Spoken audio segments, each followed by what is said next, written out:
many slept and they woke up in the hospital. So many slept and they saw themselves in the mortuary. So many slept and they couldn't even lift up their hands or their legs. But here you are in the sanctuary, giving him thanks. Can I hear the voices of believers telling this awesomely awesome God, thank you.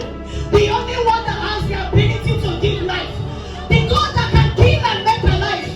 The only sustainer that we can never have. The only God that cannot lie.